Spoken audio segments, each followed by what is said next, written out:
దేశ భవిష్యత్ అభివృద్ధికి పునాది అయిన జనగణన ప్రక్రియపై హనుమకొండ నగరంలో భారీ అవగాహన ర్యాలీ నిర్వహించారు. 2027 జనగణనలో ప్రతి పౌరుడు స్వచ్ఛందంగా పాల్గొని తమ వివరాలు నమోదు చేసుకోవాలని యంత్రాంగం పిలుపునిచ్చింది. వర్ధన్నపేట ఎమ్మెల్యే కేఆర్ నాగరాజు, జిల్లా కలెక్టర్ చాహత్ బాజ్పేయి ఈ ర్యాలీలో పాల్గొని ప్రజలతో ప్రతిజ్ఞ చేయించారు. హనుమకొండలోని కాకతీయ యూనివర్సిటీ సర్కిల్ నుండి భీమారం సర్కిల్ వరకు ఈ భారీ ర్యాలీ ఉత్సాహంగా సాగింది.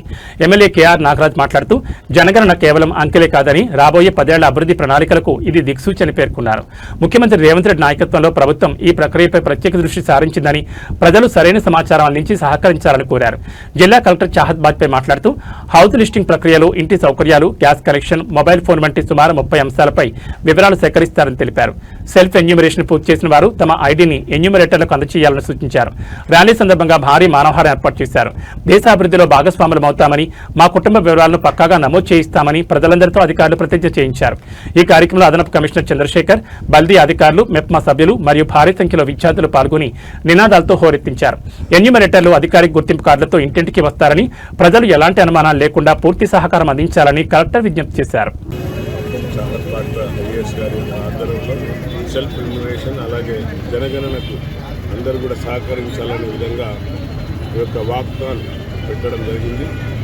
ఇది మనకు 2020లో అంటే ఎవ్రీ 10 yearsకు జరగవలసిన ఈ యొక్క జనగణన ప్రభుత్వాలపైన బాధ్యత ఉంటుంది. మరి 2020లో కోవిడ్ వల్ల చేయలేదనేది ప్రభుత్వం సాకు చూపెట్టింది.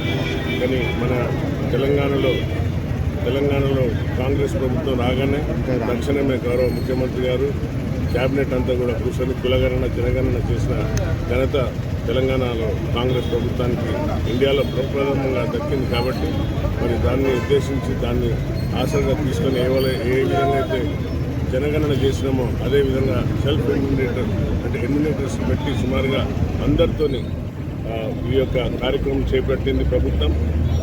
ఈ యొక్క జనగణన జాతికి పునాది రాళ్ళ ఉంటుంది.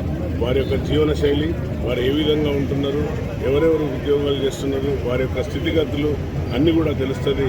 మరి ఇందులో ప్రతి ఒక్క అంశాన్ని కూడా పొందుపరిచిండ్రు. వారికి ఎలాంటి సౌకర్యాలు ఉన్నాయి, మన మున్సిపాలిటీ వాటర్ ప్రభుత్వం ఇచ్చే నీరు వస్తుందా, కరెంట్ వస్తుందా, లేకుంటే టాయిలెట్స్ ఉన్నాయా, లేక ఏ విధమైన వారు ఇళ్లలో ఉంటున్నారు, ఆర్సీసీయా లేక ఇంకా వేరే విధంగా ఇంకా పెంకుటిళ్ళ లేక ఏ విధంగా వారి యొక్క జీవన శైలి అనేది ముఖ్యం.